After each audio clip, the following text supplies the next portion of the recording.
Bienvenue dans une nouvelle vidéo. Je vais faire ce concept que je veux faire depuis tellement longtemps. Pour ceux qui ne savent pas, je suis une très grosse fan du youtubeur Luche. Et il a fait surtout une vidéo où dedans il raconte ses crushs foireux, ses relations foireuses, etc. etc. J'avais envie en fait de vous raconter mes histoires aussi et donc de reprendre son concept avec comme titre à tous les garçons qui ne m'ont pas aimé, parce que c'est clairement des gens qui m'ont pas aimé. J'ai préparé mes petits papiers, je vais du coup piocher aléatoirement un papier et on va tomber sur l'histoire en question. J'espère que ça va vous plaire, ça risque d'être très spicy, très drôle, très très anecdote.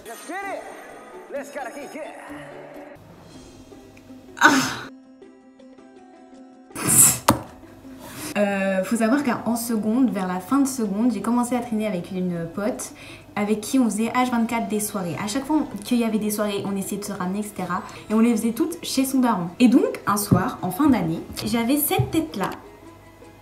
Donc c'était vraiment il y a longtemps. Et donc on décide d'inviter donc du coup un pote de notre classe, deux potes à elle, et elle décide d'inviter son frère avec tous les potes de son frère. Donc bon, on savait que ça allait être sucré-salé cette histoire, parce que quand son frère se ramène avec ses potes, c'est toujours la Java. On va pas dire qu'il fume du tabac. Vraiment, on va pas dire qu'il fume du tabac. Donc moi j'arrive à la soirée, on arrive tous, sauf le groupe des garçons qui arrivait beaucoup plus tard. On commence à se balader, parce qu'elle habite à la campagne du coup, on commence à se balader vers un lac, etc. On fait des belles photos, on se promène, machin, tout ça. Juste avant on avait fait un mini jeu à boire, vraiment juste pour s'échauffer quoi.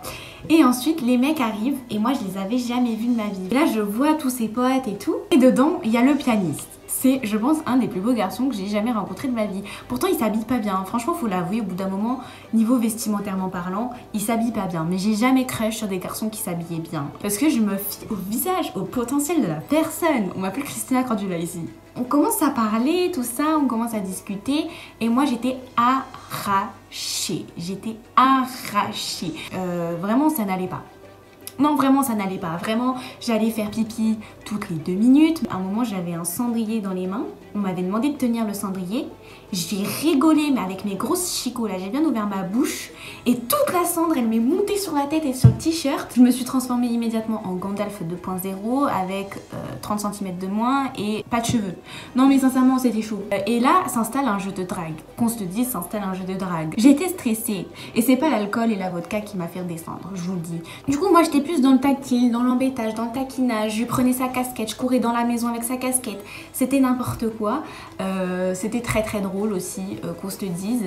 Il a commencé à rapper sur ma personne. Il a commencé à faire un rap sur ma personne. Il en faut très peu pour me séduire. J'ai oublié de raconter une scène clé quoi. Les cookies. Enfin lui aussi il était un peu arraché qu'on se le dise. On essayait de le faire manger parce que sinon c'était plus possible. Il tenait pas debout quoi. Du coup j'ai pris des cookies granola et je lui donnais comme un enfant. Mais en fait, il y avait de la tension. Au bout d'un moment, je connais. Il y avait de la tension. Même si c'était qu'un malheureux cookie que je vais mettais dans la bouche, il y avait énormément de tension. Donnez des cookies à un garçon si vous êtes en soirée. Donnez des cookies. Dans le salon, il y avait un piano. Donc moi, le piano, ça m'a toujours charmé. Sache que si tu es un garçon qui fait du piano, tu m'as dans la poche immédiatement. C'est un critère qui me laisse que très peu d'objectivité, en fait. Le garçon fait du piano, c'est fini, en fait. C'est fini. Et c'est ironique de dire ça, mais ça l'est vraiment. J'entends le piano de la chambre et je me dis, waouh, putain, mais qui m'appelle? Je me fais appeler par les cornemuses de la mer. C'est le pianiste qui est en train de faire du piano alors qu'il est déchiré, et je parle pas que d'alcool, mais et du coup tu t'attends pas à ce qu'il fasse du piano quoi. C'est un mec, tu t'attends au pire du pire à ce qu'il te roule 5 jours à la suite, mais pas à ce qu'il te fasse du piano. Donc moi j'ai été immédiatement charmée en fait. Après ça, je me fais embarquer dehors par un autre mec. On va pas dire son prénom, on va même pas le surnommer parce que lui il m'a cassé les couilles. Sachez juste que ce mec m'a emboucané dehors, m'a parlé du ciel, des étoiles, nanani, nanana, pour me dire qu'il voulait rien de sérieux, alors que est-ce que moi je voulais quelque chose même? Du coup, je lui ai jeté son pull à la face et je suis rentrée directement dans la maison. Le mec m'a sorti dehors alors que j'étais en train d'écouter une mélodie mélodieuse et il ose essayer de me mettre un râteau. Mais t'es qui, mec? T'essayes de mettre un râteau à qui? Au fantôme derrière moi? Il est malade. Anyway, dégage. Bref, du coup je vais revoir le pianiste et en fait le pianiste s'est endormi.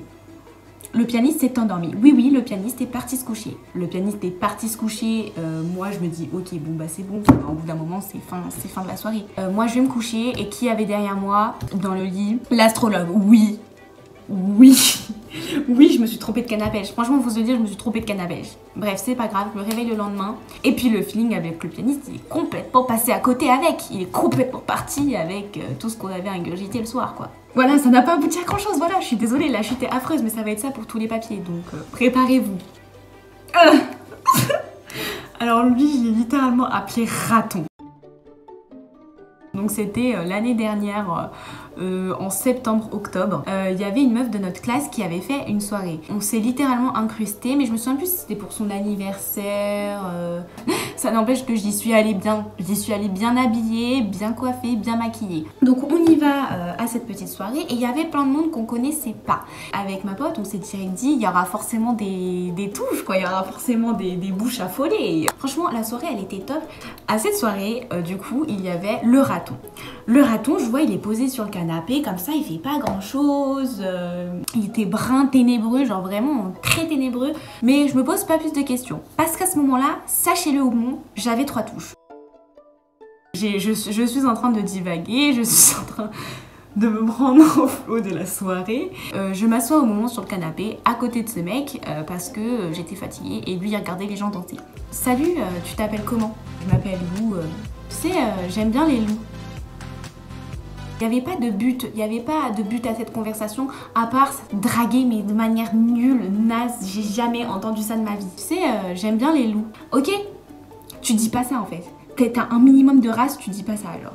Après cette soirée avec ma pote, on voulait aller à la fête foraine qui avait eu lieu il y a pas du tout longtemps après, quoi. On va essayer d'inviter des gens. Et là, je me dis, j'y pense à ce mec, le raton. Il était sympa, en vrai il était super sympa. Je peux vous le dire, j'avais faim. En vrai j'avais de ouf faim, genre je voulais grave flirter, j'avais grave faim de relations romantiques, etc. Sauf que moi j'avais pas compris, telle une naïve, telle une romantique, que ce mec il voulait pas de romance, il voulait Sex and the Beach, il voulait Sex and the City. Au final, il me semble qu'à non, on n'est pas allé à la fête foraine avec lui. Juste après ça, il m'a dit c'est pas grave, je t'emmène en date. Du coup, je lui fais bah d'accord, si tu veux, on peut se voir tel jour ou tel jour. Bref, après les cours, j'avais date avec le raton quelques semaines après. Sachez que c'est le meilleur date qu'on m'ait jamais organisé de toute ma vie. C'était trop bien.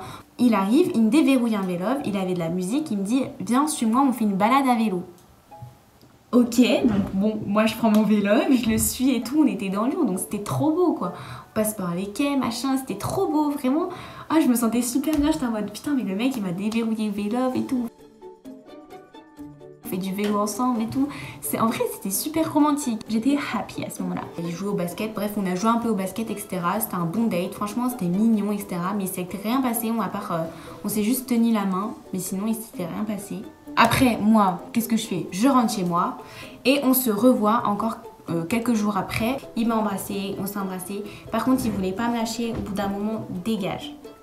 Dégage. On se revoit. Ça ne s'arrête plus. Là, il m'a emmené au Vieux-Lyon, sur un toit, enfin bref, hyper haut dans le Vieux-Lyon, où on voyait tous les toits de Lyon, etc.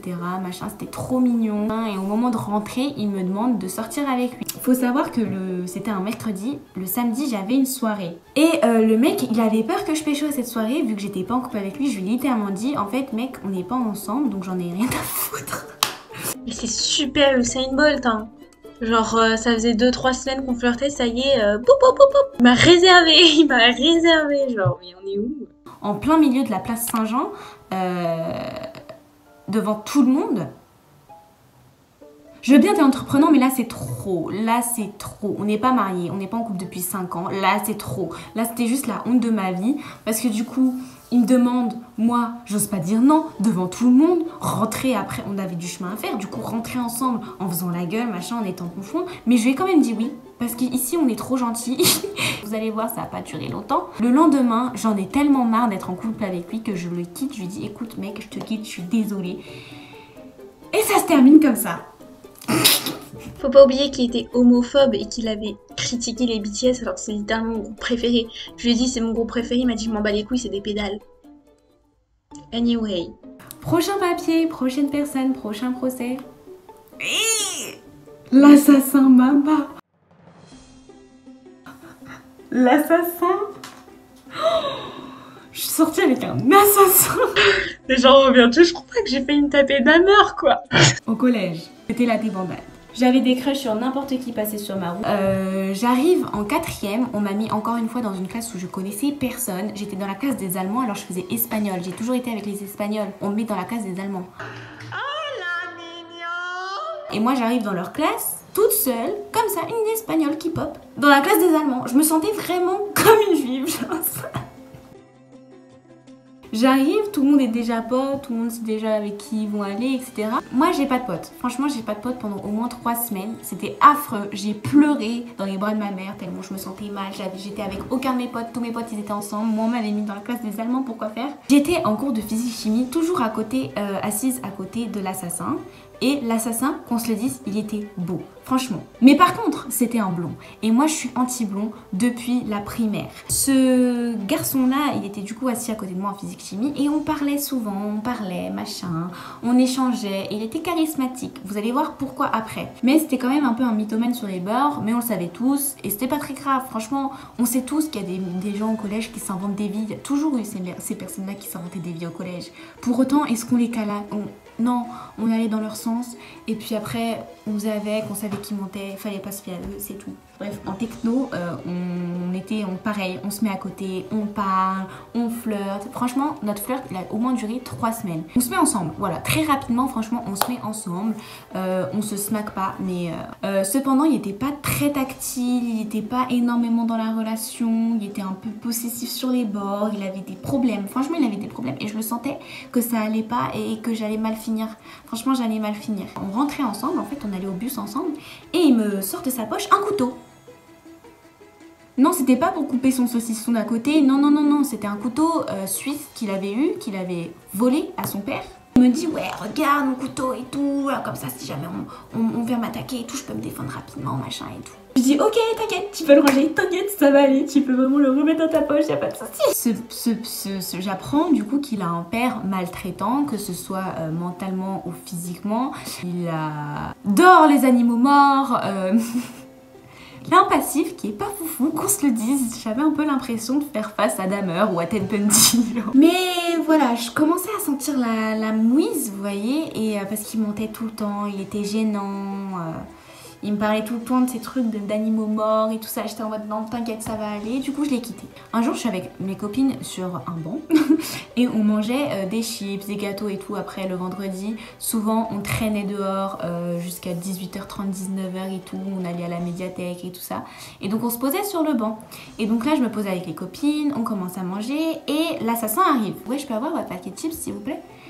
Et donc nous on lui dit bah non mec, va voir ailleurs, genre va t'acheter des chips, le Super U il est à côté quoi.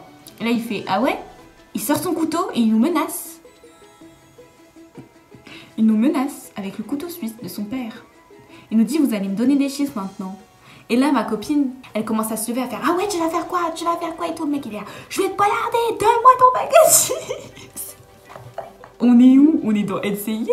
Aujourd'hui, je sais pas ce qu'il est devenu et je veux pas savoir. Non, franchement, je veux pas savoir. Que si vous retrouvez un assassin dans le Rhône-Alpes, je suis jamais sortie avec lui. Je suis jamais sortie avec lui, je ne sais rien. Vraiment, je ne sais rien. Bref. C'était très drôle, j'ai énormément aimé tourner cette vidéo. J'espère que ça vous aura plu, que vous aurez trouvé ça fun à regarder, fun à écouter. Je tiens à dire que j'ai dû couper environ 35 minutes de rush et d'anecdotes parce que sinon la vidéo elle est beaucoup trop longue. Donc peut-être qu'il y aura une partie 2 avec d'autres noms et d'autres anecdotes, mais voilà, sachez que c'est genre un quart de ce que j'avais tourné et c'est pour ça que j'ai l'air fatiguée parce que j'avais vraiment parlé pendant 1h30. I hope you enjoyed this video et n'hésitez pas à vous abonner, je le dis très rarement, mais n'hésitez pas à vous abonner à ma chaîne YouTube, voilà. Et n'oubliez pas d'activer la cloche parce que comme ça vous êtes alarmés de quand je sors une nouvelle vidéo. Vous avez toutes les informations, tous mes réseaux sociaux en barre d'infos et puis voilà quoi. Et faites attention à vous, mais surtout profitez de toutes les expériences que vous allez avoir dans votre vie parce que on est jeune et je pense que quand on est un peu plus âgé, du genre vers la quarantaine, la trentaine, ça commence à devenir compliqué, t'as plus de responsabilités. Là tu peux littéralement faire n'importe quoi, c'est des gens dont tu t'en souviendras même plus, genre dans 3 ans, 2 ans, 1 an, dans 10 ans, genre tu t'en souviendras plus de ces bolos quoi. Donc go off. Bisous mes